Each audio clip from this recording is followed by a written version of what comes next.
I would like to call up to the panel Dr. Brad Patterson, Richard Harper, and Yolanda Mitchell. If you guys could come up to the front. And they are going to give a few words of advice. They're alumni of our programs here in education and also have jobs as well, so they offer services.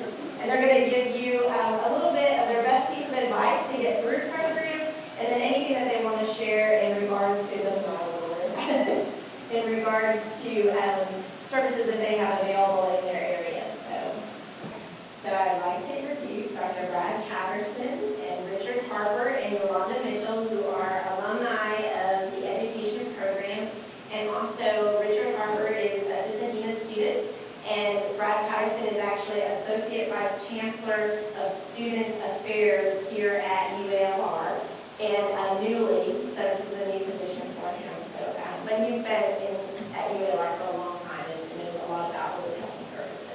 And then Yolanda Mitchell is actually from Pulaski Tech, and so she's also a graduate of our program. So I just wanted them each to give their words of advice for you to be successful, and please feel free to ask questions as well if there's anything that you want to know to be successful in your program. That's what they're here for, is to help you through the process. So without further ado, I'm going to go ahead and let them start. Okay, well, good afternoon, everybody. Is this working? Can everybody hold a little closer? Right there. Yeah, is that better? Okay, again, as Lisa said, my name is Brad Patterson. As far as services that we offer here at UALR, I do want to cover that real quickly. Richard will cover some of the student advocacy pieces and stuff like that. And of course, you already heard from Sharon Downs about all the wonderful services from the Disability Resource Center, and I do want to reiterate everything that she said and really encourage you to utilize those resources because it is a fantastic thing to have on campus, and they are one of the best in the country. So I would really encourage you to use that. Some of the other resources that are available on campus, counseling services. Going to grad school, having to work at the same time, or just going to grad school in itself can be very stressful. You have a lot of things going on in your external life. We have counseling services that are available for you here on campus. It's on the first floor of the Student Services Center, just right across, connected to the Donahue Student Center. I would encourage you to use that. Don't make an appointment. All of that, of course, is confidential. So we encourage you to use that. Also, health services. We have you use that as your primary care health facility right here on campus. They can write prescriptions, do all those sorts of things. So we encourage you to utilize that as well. And the recreational facilities that Lisa talked about earlier, it is important that you stay healthy while you are pursuing your advanced degrees here on campus. We have a Olympic-sized swimming pool, tons of weight training equipment, a track, basketball courts. All those things are available for you to use at any time, so please do so. And the campus card system is over there in the Donahue Student Center as well. It's actually in the recreational area right now because their normal place is under construction, but you can go over there and get a campus card made. And Richard, tell me, what time do they close? I believe it's like 6. I think that's correct. I think they close at 6 p.m. But you can go get your campus card made over there. And with that, I'm going to hand it over to Richard. I guess we'll get back to other things about navigating the graduate programs. Hello, everybody. My name is Richard Harper. I'm an assistant dean of students here. Can you all hear me? Everybody hear me? Okay. Dr. Brad Patterson has been lost, so I guess I'm nervous because I'm sitting on the new boss here. But here in the dean of students office, or office of dean of students, we handle primarily with student rights and student advocacy, as well as student conduct. Think of it as me being your liaison between the university and you, whether it's with faculty, whether it's with staff, whether it's with organizations. We are kind of in between when it comes to any kind of situation. Advocacy is probably 75% of our job, and the other 25 is mostly education, student development, and when it comes to integrity or any kind of behavior skills. I guess you want to continue or wait till the thing that we do. Okay. Well, probably the least successful program things that I did, I kind of had strong communication with my faculty members, whether it was bugging them about citations or bugging them about, can they look at my paper before I turn it in, anything of that nature. It's kind of, I just was bugging them, had constant communication with them. And for me, that helps. Something else that I did, I used the writing center a lot. We have an outstanding writing center. Just like Ms. Carroll said, we have a paper due Friday, and it's Tuesday or Wednesday.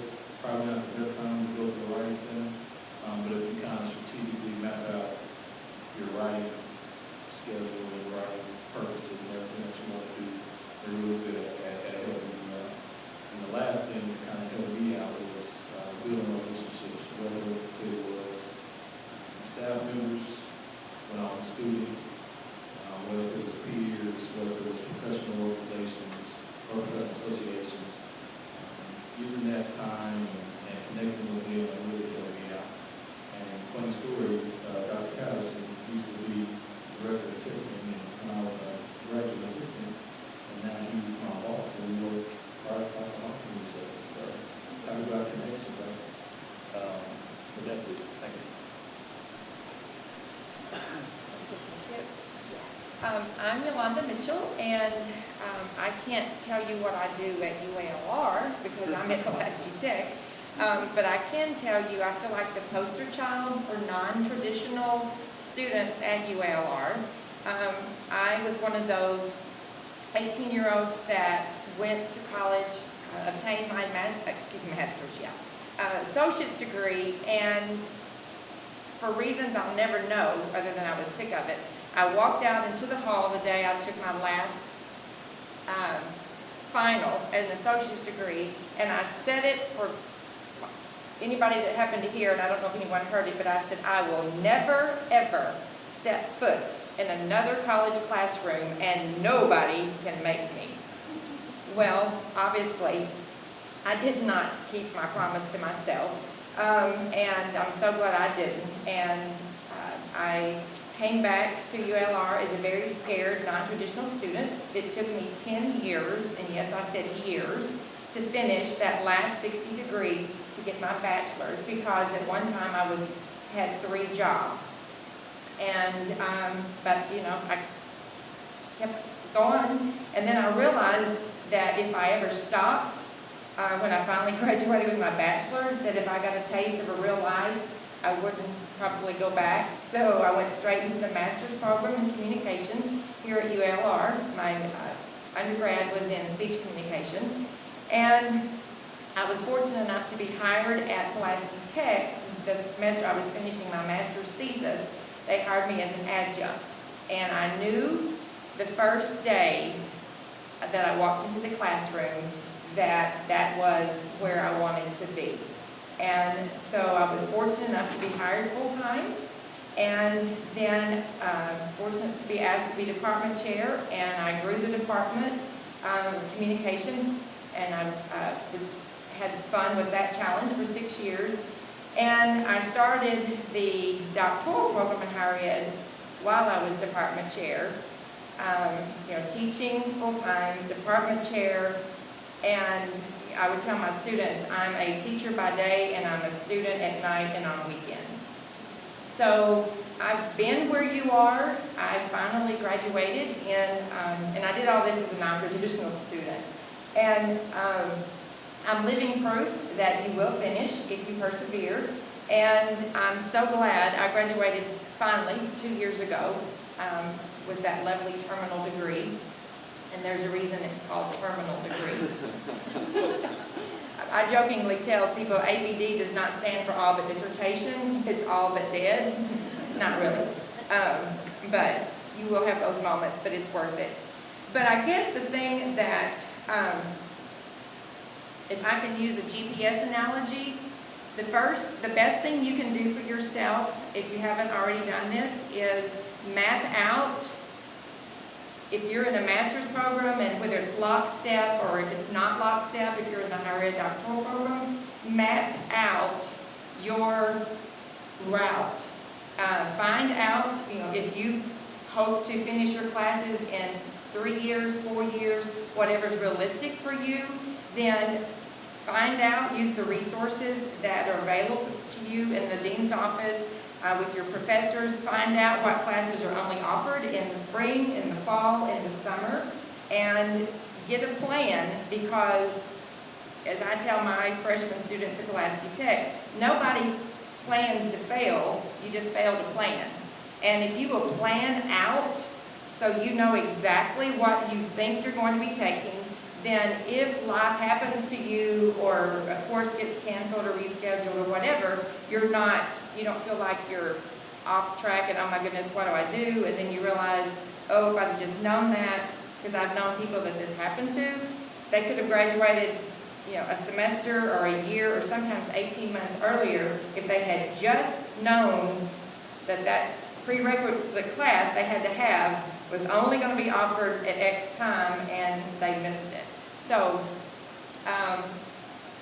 get organized, organize, don't agonize, get your plan mapped out, and there's a lot of security in that. Give your piece of advice to Sure, yeah, and listen to Yolanda, that brought back quite a bit of it for me. So they've talked about planning and networking and some of those pieces, so I'm going to keep this specifically to the writing component, because it's going to be so important for you to get through to the other side. And I know Dr. McFarlane talked about that a little bit earlier, is the only way to really get better at writing is to read a lot and write a lot, and that's very much the truth. But you've also got to find your plan for how you're going to get through writing intensive courses. And so, and especially for those of you that have to write a thesis for your master's program and of course dissertation for doctoral students, you've got to figure out how you can organize a project that big and write that much of it. And it's really about finding your path to do that. I've talked to a lot of different people. And I've tried a lot of different ways before I found what worked for me. Some of you, especially those of you who are in the ASU system, will know who Dr. Charles Welch is, who's the ASU system president. And he came to talk to one of our courses when I was very early on in the program. He said that for his dissertation, what he did is he treated it like a weekend job. And so he would write from 8 to 5 on Saturday and Sunday. And that's how he got through his dissertation. And I tried that, and it was awful. It's the worst thing I've ever done in my entire life. I was at the office all weekend after I've been there all week, and I didn't want to come back up there on Monday. And that did not work for me. But Dr. Jim Vanderputten, who's one of the faculty in the higher ed program, I saw him a while ago, I know he's in here now, but he would send us articles about how to write on a regular basis and how to get something out. And that was one of the best articles I read, was just about getting something a little bit done every day. And so I finally set a daily goal for myself. And my daily goal was I would write 1 page every day at a minimum. And that's all I had to write, was 1 page. Sometimes it was terrible. Sometimes it was just a chart that took up most of a page. Sometimes I had to delete it. But I would get through 1 page every day. Saturday, Sunday, Christmas, birthday, it didn't matter. I would write 1 page every day. But what happened was I would get rolling, and some days I would write 4 or 5 or 6 pages. But that didn't matter. I didn't get to skip the next 5 or 6 days. The next day I still had to write 1 page. But that was the way I got through it. But that was what worked for me. So I encourage you to try different ways, try different things. Do what Dr. McFarlane said. Get feedback, revise, but find your path, find your way that you can write on a regular basis. If it's 8 to 5 on a weekend, so be it. More power to you. I'm proud of you. But if it's just a little bit every day, that may work for you as well. Oh, you want to add? okay. With regard to the writing, if you don't already have your own personal edition of the 6th edition of APA manual, make sure that you get one. And if you accept the reality, oh yes, the spiral bound, Brad concurs absolutely, because it will be so by the time you're through, and tab it, and every time you'll figure out, this is how you do a book, and you'll tab it for the book, but the APA manual will be your best friend. Learn it, love it, don't have to love it, but you have to do it, so. Definitely when you're figuring out how you're gonna write, figure out how you're gonna handle the APA fund. Well, I want to go ahead and open it up to questions that you all have, burning desires. I have to say, I really agree with everything the panel said, because I'm in the process of writing my dissertation right now. And I actually formed a writing group with a group of women on Sunday afternoons. And so we get together, but part of the rules is that we can talk for 15 minutes, but then we have to be quiet, and we actually have to write, because those writing support, and writing support groups can be a variety of different ways. You can function in different ways where you really write all week, and you get together and you discuss and kind of revise and edit and come up with ideas, or you can have actual writing sessions. And I found that when I'm with a group of support, then they keep me honest. It's kind of like what I say, work out in groups or work out with other people, because it keeps you honest and on task. So it's the same thing with writing. So I encourage you to, we are actually talking about through the college developing, we have a dissertation day that we actually offered last April, but we'd like to grow that for master's level, and then also kind of break up the pieces of large writing projects. So we plan on having some workshops throughout the year to talk about pieces of writing that you need, whether that be for a class that you need writing, because some of you are master's students and it's really going to be more coursework that you're doing papers for, or if it's long-term writing on your thesis or dissertation. So please get to know me really well and pay attention to those emails so you know when those opportunities come up. But I would like to go ahead and see if anybody has a burning question as far as for our panelists on what they've been through. They've been through this program, they've come out the other side. And one of them is actually starting a doctoral program, so has gone through the master's process. So any questions that you want to have? Don't be shy.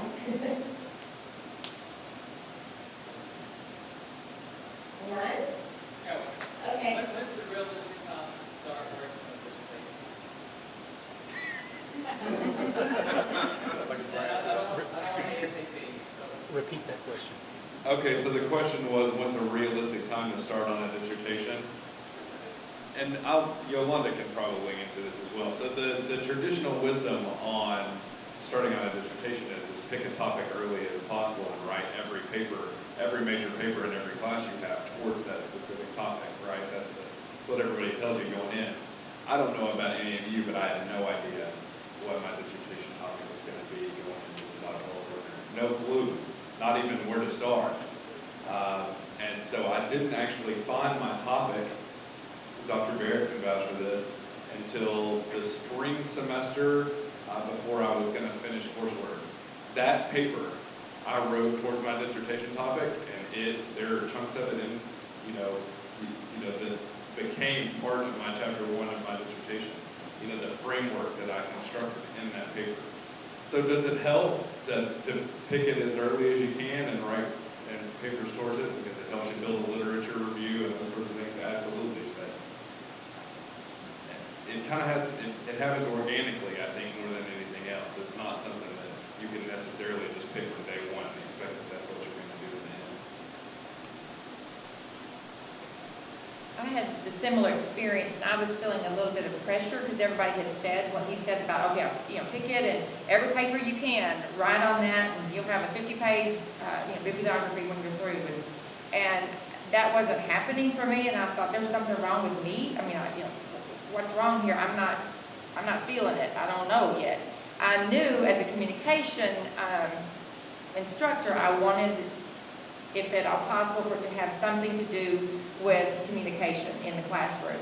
But I didn't have any idea what it was going to be. But as my classes evolved, and my work as an instructor at community college, then I was able to, between my classes in community college and then the communication part and the other research that I was doing, I was able to merge my the communication aspect with the community college aspect.